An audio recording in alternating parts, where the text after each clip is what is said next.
would like to adjust some of the settings, you can always go to the app name, preferences, color scheme, and you can play around with some of the options that are available, whether you would prefer maybe a dark color or a light. We're going to stick with light for this tutorial, so I will switch that back, like so. Now, we're going to move ahead and learn how to format our text. So notice here I have Hello World, but what if I want that really bold? We want to shoot it out to the user.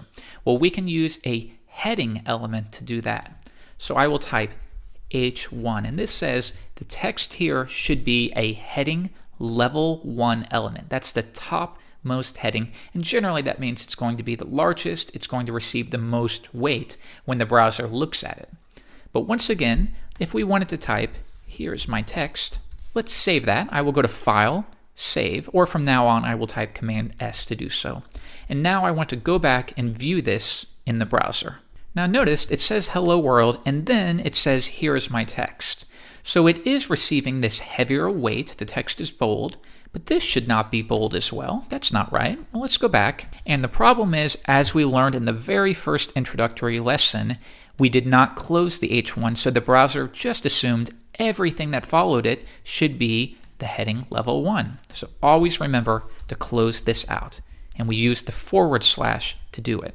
Now if I save it, and if I come back to Chrome, reload the page, now only this has received Hello World, and then we have our text. Let's view the source, and this time I'm going to use the keyboard shortcut.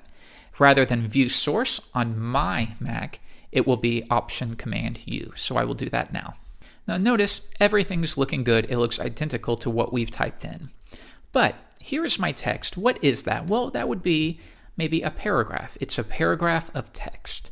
However, it's always a best practice when you're creating HTML pages to explicitly specify what your content is. So here, it's wrapped within the body. You can get away with this, but why don't we specify this is a paragraph of text? So we do that by using the P element or tag. I'll wrap that within P. And now we're saying from the point of the browser, it goes through here and it says, okay, we have a heading 1, Hello World, and then we have a paragraph of text that says, here is my text. Command S to save that, come back and refresh, and it's going to look the same to you, but it's still following best practices, and that's what I want you to do in this course. Now, we're not going to cover too much of this until you've gotten a little bit further, but I want you to keep something in the back of your mind. How does the browser know that a H1 element should be this size, this font, and this font weight, or meaning bold? How does it know that? And that's because browsers have some default styling in place. So unless you override it, when a browser comes across this, it's going to say, okay, well, I will generally make this bold, I will make the font size much larger, I will use this font. Now, most of the time you may find that you don't want this, but I want you to always keep this in the back of your mind. The fact that this paragraph of text right here has a little bit of spacing above, and the fact that the heading has a little spacing below, that is all coded. It's not done for you. In this case, the browser provides a default, what we call a style sheet or CSS file that specifies that there should be what we call margins below. So we'll get to that in a future lesson, but for now, just think about it.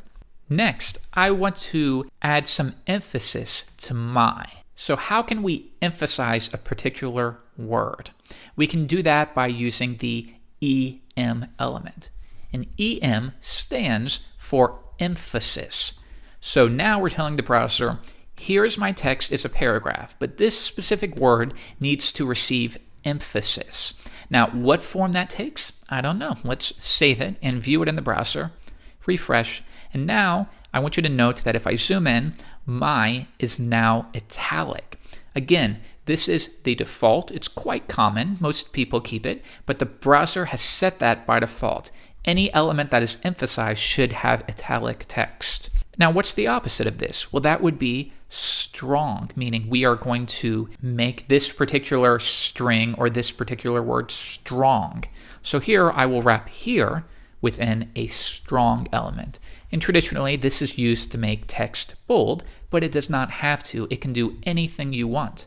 While it's common to make an M element italic, it can be anything you want at all. There is no right or wrong, just defaults. Refresh, and now can you see here is bold because we used a strong element. My is italic because we used an M element. Notice this is what creating HTML is. It's describing your content.